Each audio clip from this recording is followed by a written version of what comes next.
Ilmu mawaris. Pengertian dan istilah waris. Ilmu waris termasuk kajian dalam muamalah yang tujuannya adalah mengatur harta antara sesama pewaris. Dalam istilah lain ilmu mawaris disebut juga ilmu faraid, yaitu ilmu yang mengatur cara pembagian harta dari muwaris kepada ahli waris, karena faraid artinya bagian-bagian. Maka dalam membahas hukum waris ilmunya disebut faraid atau ilmu waris. Pengertian mawaris adalah berasal dari kata mirats dan turats, yaitu harta-harta peninggalan orang yang meninggal yang diwarisi oleh pewarisnya. Orang yang meninggalkan harta disebut muwaris, orang yang menerima warisan disebut ahli waris, sedangkan harta warisan disebut waris atau tirkah dan ilmu yang mempelajari harta dan muwaris kepada ahli waris adalah ilmu waris atau ilmu faraid. Adapun pengertian ilmu waris secara istilah adalah ilmu untuk mengetahui orang yang berhak menerima pusaka, orang yang tidak menerima pusaka, kadar yang diterima oleh tiap-tiap ahli waris dan cara pembagiannya. Dasar hukum waris. Adapun dasar hukum waris sebagaimana di dalam Al-Quran Surat An-Nisa, ayat 11 sampai ayat 14, secara rinci Allah menjelaskannya panjang lebar, yang artinya, Allah mensyariatkan bagimu tentang pembagian pusaka untuk anak-anakmu, yaitu, bagian seorang anak lelaki sama dengan bagian dua orang anak perempuan, dan jika anak itu semuanya perempuan lebih dari dua, maka bagi mereka 2/3 dari harta yang ditinggalkan. Jika anak perempuan itu seorang saja, maka ia memperoleh setengah harta. Dan untuk dua orang ibu bapa, bagi masing-masingnya 1/6 dari harta yang ditinggalkan, jika yang meninggal itu mempunyai anak. Jika orang yang meninggal tidak mempunyai anak dan ia diwarisi oleh ibu bapanya saja, maka ibunya mendapat 1/3, jika yang meninggal itu mempunyai beberapa saudara, maka ibunya mendapat 1/6. Pembagian-pembagian tersebut di atas, sesudah dipenuhi wasiat yang ia buat dan sesudah dibayar hutangnya. Tentang orang tuamu dan anak-anakmu, kamu tidak mengetahui siapa di antara mereka yang lebih dekat banyak manfaatnya bagimu. Ini adalah ketetapan dari Allah. Sesungguhnya Allah Maha Mengetahui lagi Maha Bijaksana. Terjemahan arti surat An-Nisa ayat 12. Dan bagimu, suami-suami, 1/2 dari harta yang ditinggalkan oleh istri-istrimu, jika mereka tidak mempunyai anak.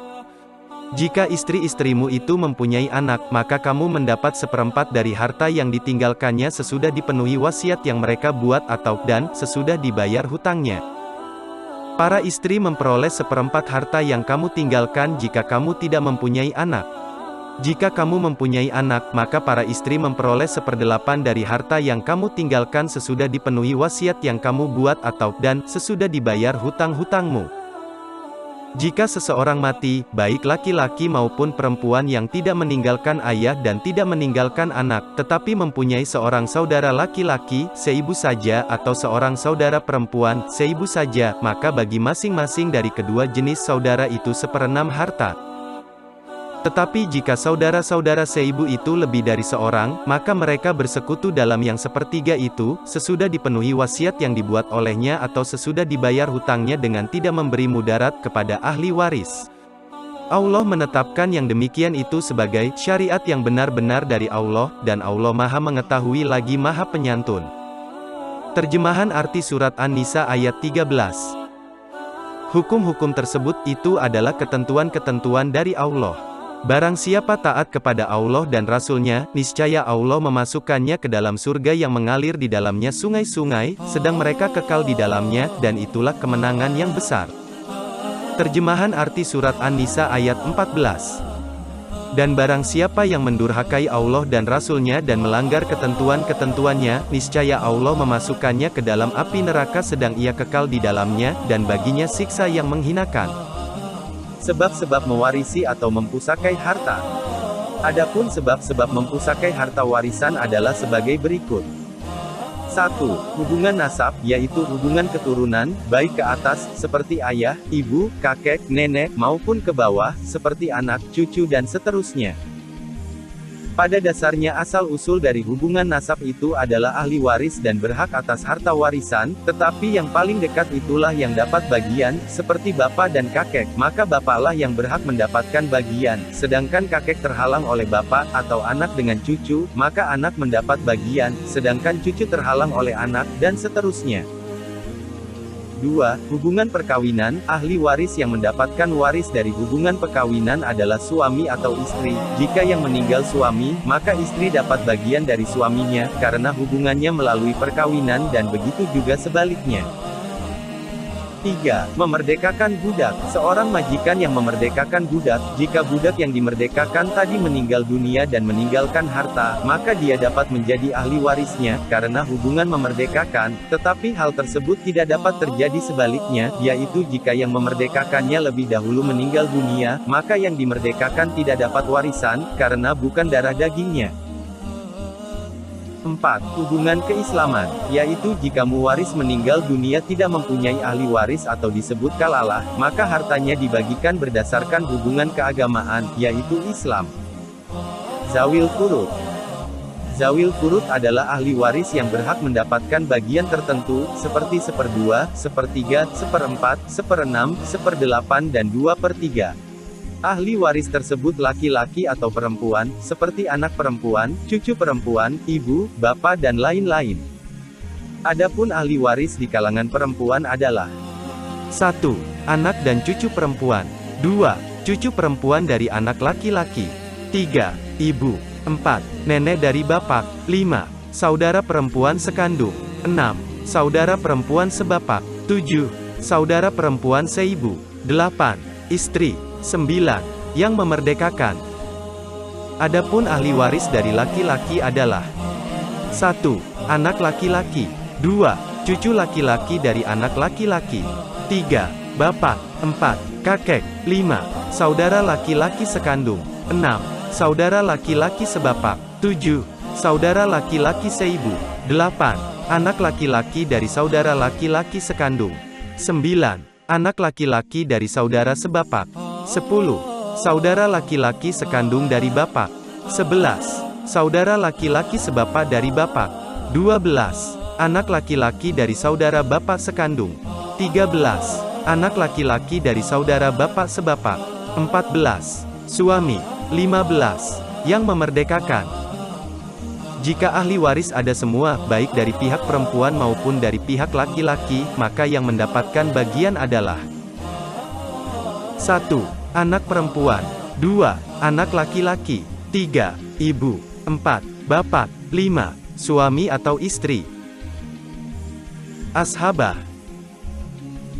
Ashabah adalah ahli waris yang berhak mendapatkan bagian sisa, setelah diambil oleh zawil furud. Ahli waris yang menjadi ashabah kebanyakan dari laki-laki, seperti anak laki-laki dan seterusnya, walaupun demikian, dapat juga dari ahli waris perempuan. Dengan demikian, maka ashabah dapat dibedakan menjadi 1. Ashabah bin nafsi, yaitu ashabah yang mendapatkan bagian sisa secara langsung tanpa perantara dan tidak terhalangi, seperti anak laki-laki, cucu laki-laki dan lain-lain. Adapun urutan ashabah bin nafsi adalah 1. Anak laki-laki. 2. Cucu laki-laki dari anak laki-laki. 3. Bapak. 4. Kakek. 5. Saudara laki-laki sekandung. 6. Saudara laki-laki sebapak. 7. Anak laki-laki saudara laki-laki sekandung. 8. Anak laki-laki saudara laki-laki sebapak. 9. Saudara laki-laki sekandung dari bapak. 10. Paman yang sebapak dari bapak. 11. Anak laki-laki dari paman yang sekandung. 12. Anak laki-laki dari paman yang sebapak.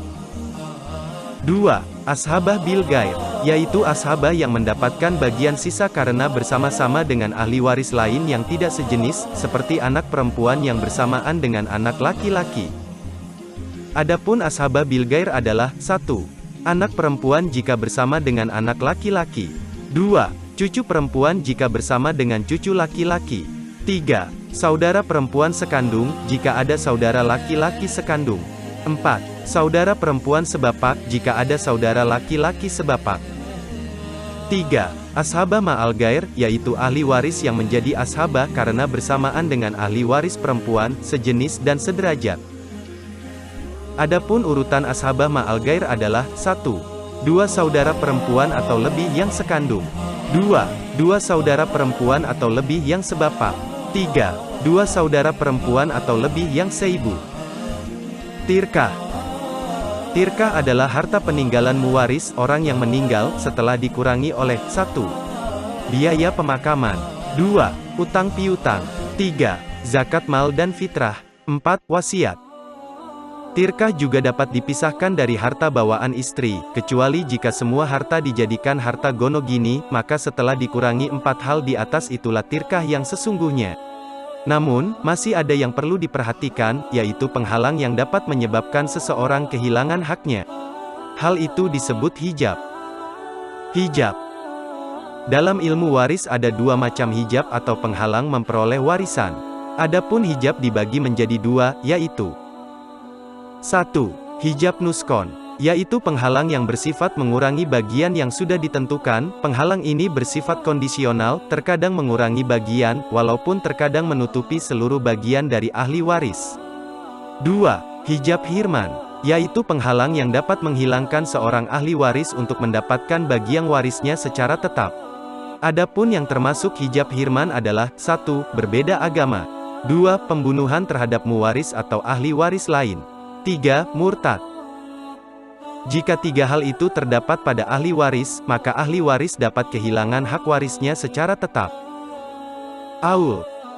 Aul menurut bahasa adalah mengangkat atau meninggikan, sedangkan aul menurut istilah adalah menambah saham-saham zawil furud atas asal masalah disebabkan zawil furud memerlukan tambahan. Ret. Ret menurut bahasa artinya dikembalikan, sedangkan menurut istilah ret adalah dikembalikannya saham atau bagian ahli waris karena tidak ada ahli waris lain yang sederajat atau zawil furud yang belum mendapat bagian.